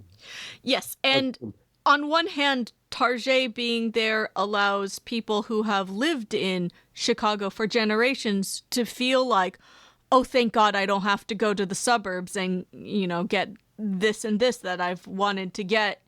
It's not marked up as high. But on the other hand, yeah, the person traveling to Chicago to see a concert will see that Target and feel like, oh, sweet, they got a Target, I can move here. Yeah, I don't know how Chicagoans will feel about the Target. I don't think a lot of the Chicagoans play that shit. And they're being moved out left and right. Like, Chicago's becoming, a lot of people with money are moving here, and the rents are flying up into the air. And to understand Chicago, it's the people that make it so special. And that's what I'm hearing. Yeah, it's the people. It doesn't sound like other cities at all. No, it's not. And it's so, like I said, this is the land of Lincoln. Where I say that, this is where the slaves ran to. They came to Chicago. That's why we got a great blues scene here. That's why our jazz clubs are second to none. Like, New Orleans maybe competes, but we have a blues scene here that is intense. And like I say, part of that eye-to-eye culture is that not only did slaves move here, but they had a place to move, which means Chicagoans took them in, which means white people took them in. This is the land of Lincoln. This is, we freed the slaves. As represented, like when I went to the South Carolina, I told someone else in Chicago, they went, oh, the land of Lincoln. And they took it as enemy territory, because this was different than the rebel, like their troops. There was a big monument downtown Chicago where a bunch of Southern troops were buried, like thousands. They came up here and they died. And so Chicago's a place that shed blood and fought for that stuff, and a lot of that war. A lot of people have opinions on it, but that was sold. The people who fought it, they were sold on the things like letting these people be free, slaves be free, stuff like that. And so that's at the root of Chicago. That's why, like, you'll hear people like in Chicago, like, yeah, I'm not a person of color, I'm black, motherfucker. Mm-hmm. Or someone gets in their face. If a suburbanite gets in their face here, they're gonna get called on quick, like, hey, motherfucker, you don't touch me, or they'll whip their camera out, start filming things. Mm-hmm. There's a fight back here, a pushback that I have not seen anywhere in the country. And like when Trump when he was on his going to get elected and he's doing all these events, Chicago is the one city he couldn't go to. He had the venue booked. He's in town, and the cops told him, "You have to leave." Like, wow. The place is surrounded 100 deep. Like it was not just surrounded by one group of people. It was the UIC pavilion was surrounded by people that wanted Trump out of town. And the cops let them know, we don't have enough resources to fight these people. Chicagoans fight. This is called Riot City for a reason. They will come in here and they will turn this place out, and they'll be, you will not survive. You'll be killed here. And that was the truth. Like, they had video of people like walking, like I've talked to people about that here. And the guy's like, oh, when I saw that shit and I heard I was on blast, I got out, I left my house, I grabbed my ball bat and I started walking down the street to the UIC. And he goes, as I was walking, there was other people walking, and we're all like walking towards it with fury. Like, this is not going to stand. This is where it goes down. This is where it's going to go down. And I was like, that is the spirit of Chicago right there. Like, we have problems between ourselves in this city. We might go, like, there might be racial slurs tossed around, but you come into this city, we're all of a sudden united. Your ideals are not coming here. And the Trump had to not play here. He could not do his event here, and they had to back down. And that is the beauty of this city. Union riots started here, the anarchist riots downtown. Like, there's a statue about it. We had, this is where all that shit comes from. LaVey was born here, so we got a little edge. There's an edge going on here. Maybe this cursed Indian land, maybe we because we did the right thing in a lot of areas politically, maybe we've gotten a blessing. I don't know, but we got some. There's no back down in Chicagoans. Like I said before, if you don't stick up for yourself and push back, no one's going to help you. But the minute you push back, that sounds like an enormous example of that, for someone to like see that other people are protesting, gonna fight back for their city, and so you go home and get your bat. It makes me think of, we did a movie Magic Circle episode about the latest Star Wars movie, and when all these different ships show up at light speed into this secret planet, and one of the characters asks, who are they? Oh, just people. This is a very, very similar idea. Just people. Yeah. And I think of, like, I've had a couple arguments with alt-right people out in the Portland area. And because Portland, they have these like skirmishes on their streets of fist fighting between alt-right and black bloc and Antifa, which I love to see, but it's like Dungeons and Dragons shit or whatever. It's like people playing in role playing, because I come from Chicago, so things would not play out like that. And I would tell some of these alt-right people, bring that shit to Chicago, buddy. I can tell you what you'll do. You'll drive into the town of Tough Guy and leave humbled. You won't pick a fight in Chicago, because you'll see it in grandma's eyes. You'll see an 80-year-old woman look at you like, bring it, motherfucker. Like, everyone here will you will die here. That shit ain't going down here. I think places like Portland, and this isn't just on the alt-right side, this is both sides. I think that the way that they handle things, they are comfortable with themselves, because the Pacific Northwest breeds this overconfidence. Whereas Chicago being an eye-to-eye culture, you're confident in the sense that you stick to your guns, but you're also eye-to-eye with each other. And you're not acting like your shit don't stink. So I think that that culture cannot possibly exist in Chicago, regardless of which politics you come from. But the shouting matches don't seem to be able to exist somewhere like Chicago. Yeah, it's interesting. It was interesting. I remember the first time I went to San Francisco, I was handing out flyers for a show we were doing there. Mm-hmm. And I went to hand a guy a flyer, and I guess he didn't want it. I didn't catch that. So he's like, he yelled, he like went to, I don't want this. And he yelled, and I went back to, I got in a fighting stance and I put my fist up. I put my fist up, and he was like a split second from getting hit in the face. And I was, because I was afraid, because I'm from Chicago. And if someone is aggressive, like, we're pretty chill here. Like, also, when the Rodney King riots happened, we didn't have riots here. We had people looking hard and people looking sympathetic, but we didn't have riots. Everywhere else had riots. So Chicago's a really unique place. But when that guy did that, I put my fist up, like, and I was going to start moving towards him to fight. And he looked like, oh, my God. And, he walked away like, you'd fight me over that? Like, that's what the look was. And I was like, oh, yeah. But you dude. screamed in my face. And scared me, and I put up my dukes, my fist. I put them up like I'm going to fight back. Because, like you said, he did an aggressive moment. Like, again, that solipsism, that which is funny because it happened in San Francisco where LaVey ended up in, and LaVey hated solipsism. But the solipsism, the self-absorbedness that this person had, that he felt like it was okay to yell at you like that because he didn't see you eye to eye. He saw himself as above you. yes, exactly. So, sorry, my phone was that's perfectly all right. Making a stupid noise. I don't, Making a stupid noise telling you, bitch, I'm from Chicago too. Yeah, exactly. You have been published not just as a publisher, not just your own books, but you have actually been published by the Chicago Reader.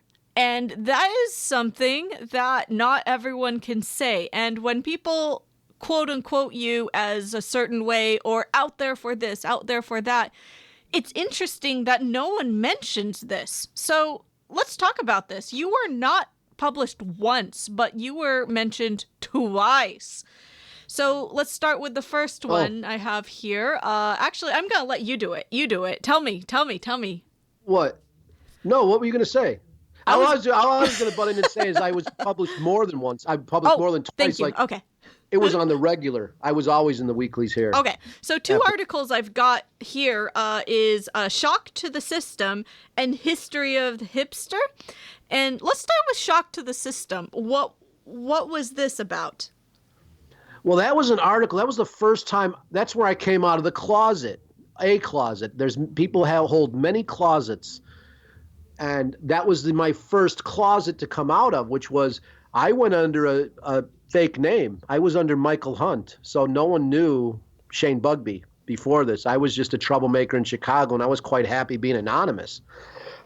But then I started seeing the artists that I was working with and dedicating my life to taking advantage of me and not giving me my credit.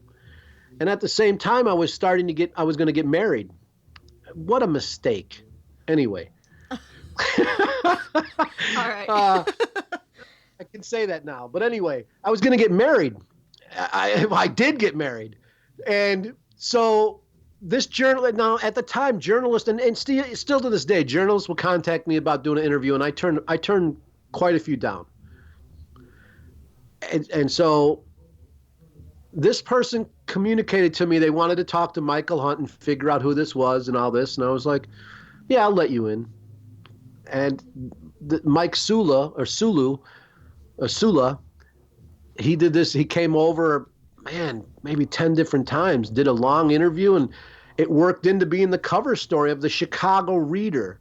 When that was our internet, people all ran out for that on Thursdays to find out what was happening. This is pre-internet. And had my photo on the cover. Like this photographer came over and took my photo. And it's funny, he wanted me to lay on the ground. He's like, I was thinking you could lay on your back and we put all your books over your head like they're floating. I'm like, dude, no fucking way. And he's like, why? And I'm like, I'm not laying on my back to have photos. And he's like, well, what would you say? And I go, how about me stabbing this Bible? And so I grab a switchblade and put it in my hand. He's like, that knife's not big enough. So we get a big butcher knife.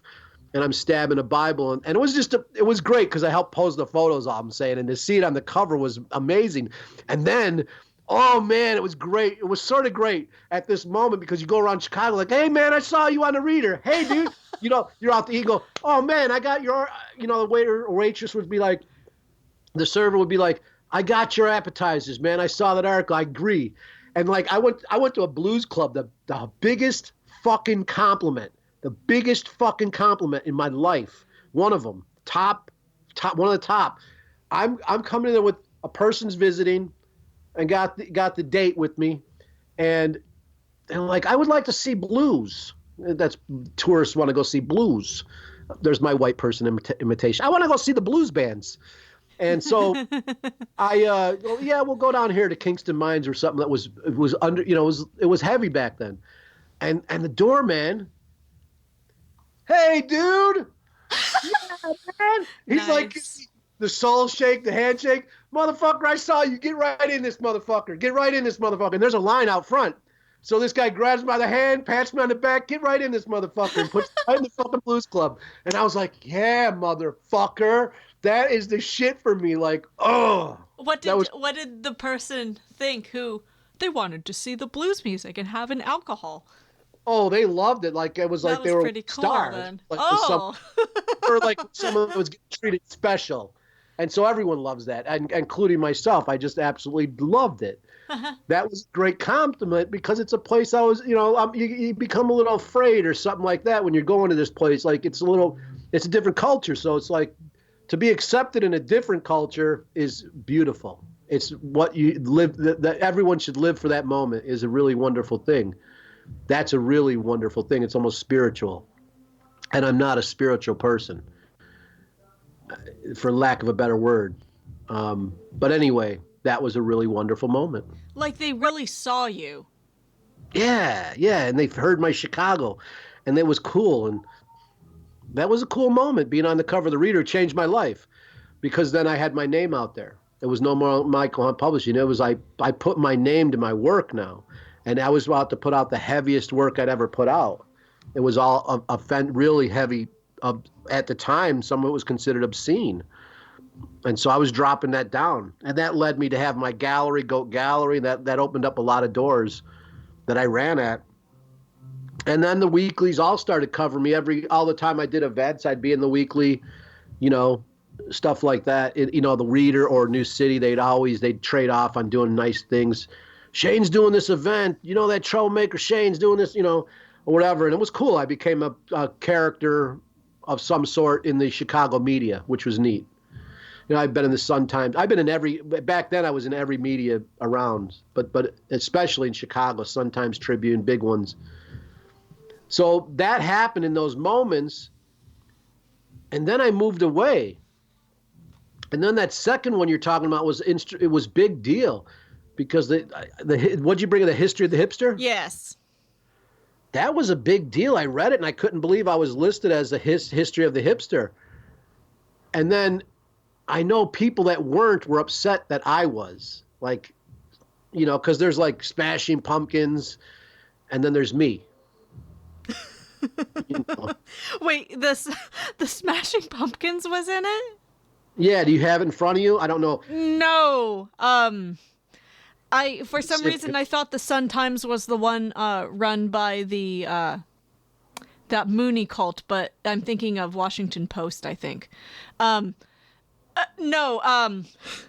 it kind of makes me laugh because Smashing Pumpkins, I guess in the 90s, Smashing Pumpkins versus Smashing Pumpkins now, I don't know if it's the same or different, but then I think of how Billy Corgan became friends with Marilyn Manson and all these different moving on up. So it's quite interesting that you both have been mentioned by this.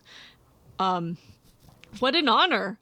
Billy Corgan was a metalhead. He was into King Diamond. He'd go to all the King Diamond shows. He was a metalhead, and when they first started playing, you'd see them, and they were dressed like robots, and like 10 people be at their shows. It was like awful shit. and so they grew it. Yeah, but here it is. I pulled it up on it's in the Reader. If you look for it, it's like the history of Chicago hipsters, and it says disparaging term for inhabitants, hipster. Originally coined in the 1940s to describe jazz aficionados, later co-opted by Norman Mailer to describe American existentialists. And they quote him, "There are probably not more than 100,000 men and women who consciously see themselves as hipsters, he wrote in his essay. The white Negro is the essay he wrote.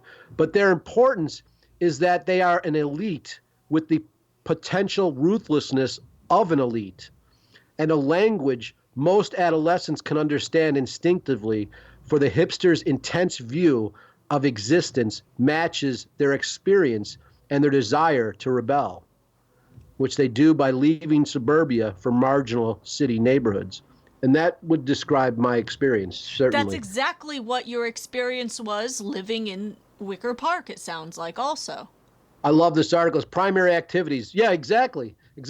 Band practicing, drinking coffee. That was true. Original settlers, that Rainbow Room, chief hangouts. This is true. Major figures. Okay, here's where I mentioned. To the outside world, Liz Phair, Urge Overkill, Veruca Salt, and Smashing Pumpkins. So the outside world meaning the mainstreamers. Right. Okay. Yeah, right. To those who lived here, Tom Handley, owner of Urbis Orbis, Joe Judd, owner of Myopic Books, underground artist Shane Bugbee, and soundman Elliot Dix. So for me, it was cool. Like I watched Liz Phair sit in a coffee shop and say, I got this new song. And someone at another table said, why don't you come down to my studio and record it? And then the cartoonist that's sitting next to me is like, I can do the artwork for the cover. And maybe what an industry. Maybe a month later, there's a little cassette out or something like that. Like, it's like, man, cool. That's an art scene though. That's where it's at. Like, you're just hanging out in a coffee shop, and it's an industry, but not by needing to make money. But like an atelier, like a design house. Okay. I don't know what an atelier is. An atelier is kind of like a fashion house, let's say how like Versace is, where it's an industry. It's all within the house. It's within the building. It's all in departments, but we think of it also, the house of this or that. It's an idea that was adapted into also like gay drag culture has this as well, and to me, what you're talking about is something that cities are trying to imitate right now, because DIY culture got hot. And, because of Pinterest, YouTube, and it's fantastic. DIY culture is you. DIY culture is me. Yeah. But with people newer to this, it's interesting that they're trying to recreate what you experienced, what your peers experienced, and it isn't quite what it is, because we have so many first world suburban problems in a lot of these circles now, because suburban kids are trying to recreate when they move into their cities, San Jose, and trying to recreate that same idea, but they got petty drama, they got the internet, they start usurping or competing, and they're not building it the same way that I think that you experienced. Right, and DIY culture was invented in my generation. Ian MacKaye from Fugazi, Minor Threat fame, is a person who started that stuff, helped out, and I guess I should say before him, HR from Bad Brains influenced him. Person of color, Bad Brains. And so it came out of the DC area, and those are the instrumental people that started this DIY culture. And I think the big part about DIY culture that I see, and I see it's changing, is that DIY culture is anti-consumerism. It's anti-capitalist. Yes, and it's anti-giving Walmart your money. And it's now anti-that. Now it's sponsors, right? And drop in this code, blah blah blah, for my discount. Code name this and this. Hey guys, like and subscribe, and it's on Instagram, and it's made to cater to the average Joe, cater to you as if that person endorsing it, that person who is this quote unquote creator, is your peer. And when I think of this generation of what this article was calling hipsters, I think of them being too cool for school. You're too cool for school. You're not trying to appeal to me by cajoling to me like Mickey Mouse. You're being you, and I think that people who follow that artist in that generation of DIY, they want to be cool like the artist. It's not the other way around of, oh, this person, I'm going to give them money because they look just like me. Oh, yeah, absolutely. There's a whole, that is absolutely true. You know, it was disappointing growing up in that, man, I am old. I have a lot of years. Growing up in that world and then seeing the evolution of what DIY culture became, which was on cable. This was before internet. Pre-internet, it started to morph like it does with, like we have spoke about many times on this show, like underground outliers. People pick our bones and bring it up to the culture and use it to sell sneakers, like graffiti's used to sell sneakers now, not speak to power. Mm-hmm. It does that too, but it's being used to market. And DIY culture became something. I remember the first time I saw it was like on one of these home repair shows on TV. And they're like, yeah, DIY, go to Home Depot for all your DIY needs. It's like, motherfucker, what? Go to Home Depot? Like, that's the exact opposite of our point. It's like, no, don't go to Home Depot. Don't participate in that system. But I saw that with the Arab Spring, too. 2 months after the Arab Spring, Coca-Cola was selling Coke as Revolution, the revolutionary drink. So it's like, no matter what, man, these marketeers, and I can be a decent marketeer, that shit's weird. But like, look how you marketed to head shops and tattoo shops, things for the outliers to consume. And look at Spencer's Gifts. It is a fake head shop with a bunch of extreme stuff, but it's made for the suburbs. It's made for everybody. Well, I do use my talents. If I found a buyer at Spencer's Gift, I'd use my talents to make them product. And so I get what you're saying, but I would look at what they sell and make something better, but along the lines of their aesthetic. And that's fantastic too. That's actually a really good point to bring up, is that kids, you can't just lament that something went mainstream. You can't get upset if something blows up and gets better. If you want something to change, you need to do better. And this is a good example of this. This actually ties in with, we're going to talk later on about Marilyn Manson. And look what happened. Look, yeah. This Art That Kills subject is still explosive. Actually, today, January 5th that we're recording. Happy birthday, Marilyn Manson. Oh, yeah. Yeah, that's great. Big 5-1. Yeah. Happy birthday. Happy birthday, Brian. We got a present for you later on. Stay tuned. Yeah. But when you look back on these experiences in Chicago and all of these you're talking about, these are very unique for me to hear about, not just in terms of your experiences, but these are hard information to find about Shane Bugbee. And I'm curious, besides myself and besides some of your newfound, some of your interviews with Parallax Views, shout out JG, has anyone asked you about this stuff post-internet? Like, no. They just speculate and talk about you. They don't ask you about, because this stuff really adds a lot to where you come from with your ideas. It adds so much depth, and it's obvious within this that you've rolled with a lot of different circles, and you see people not just without a pretense, but it seems like you see them past the surface because of especially this Chicagoan experience.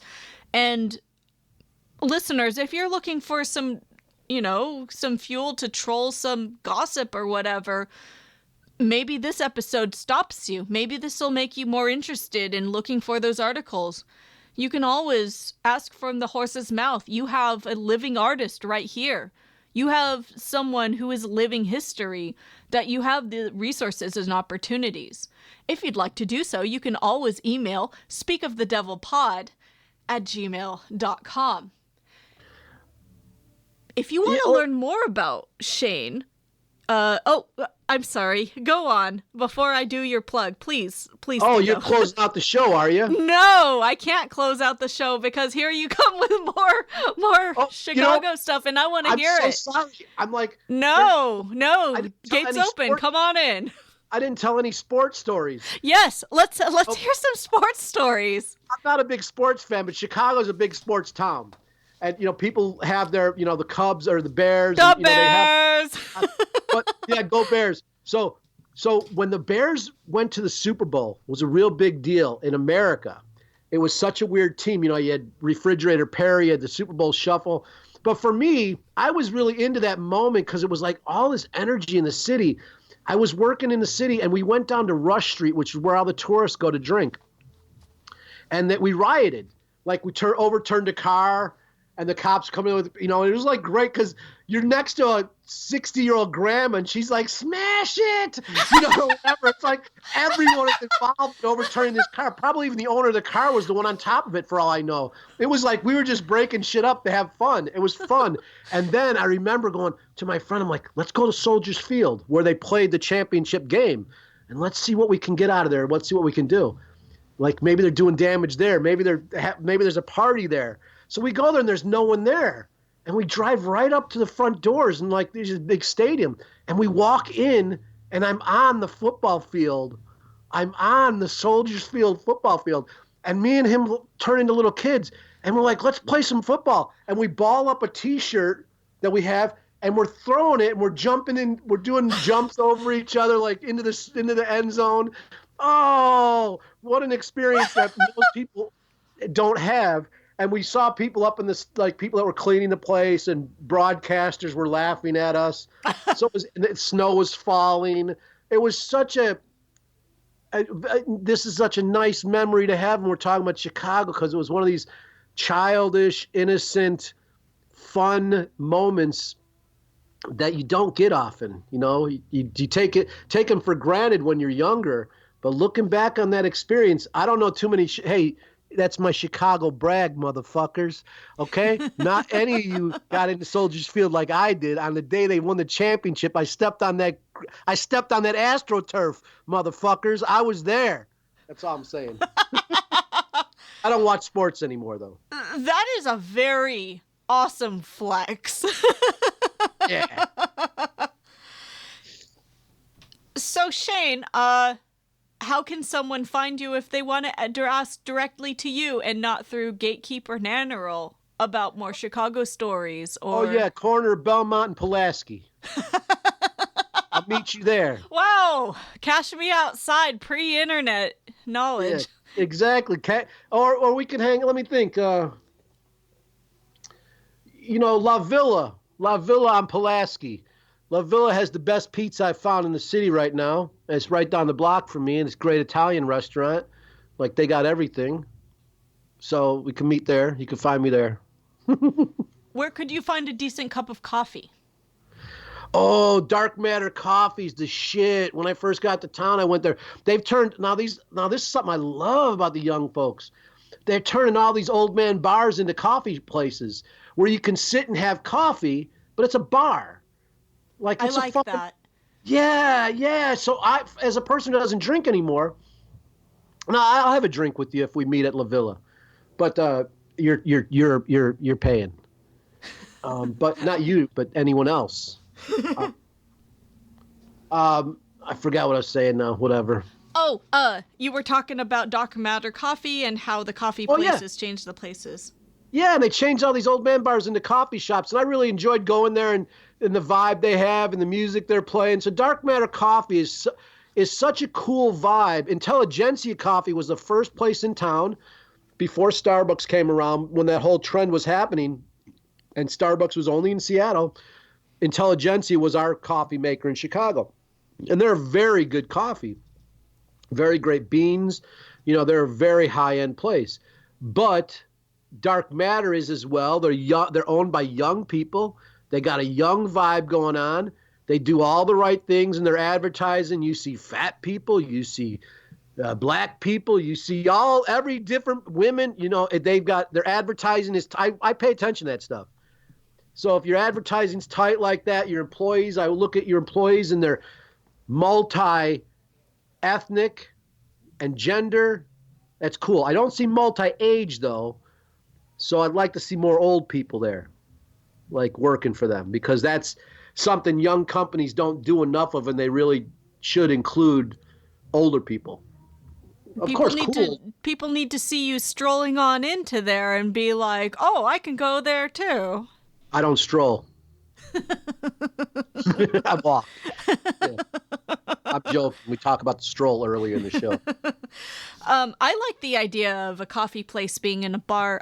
Sometimes coffee places feel very stiff and pretentious, and it's easy for a lot of people to not feel comfortable of coffee places, even to get it to go, because they feel like they can't be themselves. Whereas when I think of a bar, we're keeping out of their, fuck wine bar kind of snootiness kind of thing, and fuck Dave and Buster's bars, but it's eye to eye. It sounds like it's a good way of getting anybody to be able to enjoy a quality product, enjoy the experience of socializing. You don't have to feel like you have to sit a table away from the dickbag who brought a typewriter with him for attention. Oh, no. And as a matter of fact, you do sit with other people. Like you're sitting at a bar next to someone, or you're sitting at a table and like one person's sitting there and you go up and go, you mind if I sit here with you? No, go ahead. They move a little of their stuff. You sit down. So you are engaged. You're right. It's like that. The one thing I liked about San Francisco that reminded me of Chicago was that when you sat down, someone would talk to you, because it was like a lot of these people are just by themselves. So like, hey, I heard you say this. And there's that conversation that springs up, and that happens in Chicago often. Maybe it's a city thing. I'm not sure. I notice it's missing in the suburbs. It's starting to become missing. It used to be more apparent, and I think that it's starting to disappear, partially because of social networking, but also suburbanites are moving to cities. Yeah. And I think that there are far more pre-suburbanite. It's something that I kind of got tired of when I lived in LA. Like within my last year of living in LA, I got a lot of contempt for a lot of suburbanites that I felt like, what are you even doing? You didn't make it. You're working fast food, but you were too good to work fast food in your town. That's a great point. And that's what needs to be prefaced when we're talking shit about people. Like, okay, suburban boomer. Okay, suburban white person, because I think a lot of the city versus the suburbs things, and then there's the urban, the suburban, and the rural. Yeah. And the rural areas are really fucked up. So it's like, I don't know which is worse though, rural or suburban. I might almost say suburban's more fucked up than rural. Rural is more unpredictable, I think, and it's one of a kind to a point, whereas suburban is, it's stock. It's just a cookie cutter. Right. Bum bum bum bum bum bum bum bum bum bum bum bum. Mr. Sandman. Go fuck yourself. Go back to Springfield or wherever you came from. Yes. Where'd that come from? Why'd you start doing that song? It makes me think of the 50s and these very perfect Stepford kind of idea. That's the only reason I was thinking about that. I thought it was a movie reference almost, but I was like, is that a movie? No. It felt right. Thank you so much for all of your stories. This ended up being a nice healthy helping of Chicago, but just like the pizza, it sounds like we're all full up. We're going to take a big old nap. With that, I'm signing off with Rock on Chicago. I can't wait to visit. Rock on Chicago, rock over London. That's right. That's right. I love those. I love Wesley. We love you, Wesley. Thank you for listening. Please subscribe and tune into our next episode wherever you prefer to listen to podcasts. You can find us at Speak of the Devil Pod on Twitter and contact us at speakofthedevilpod@gmail.com. For Shane's artwork or to support his endeavors, please visit shanebugby.com or find him on Twitter at ShaneBugby. I've been Nannerl. Have a good one.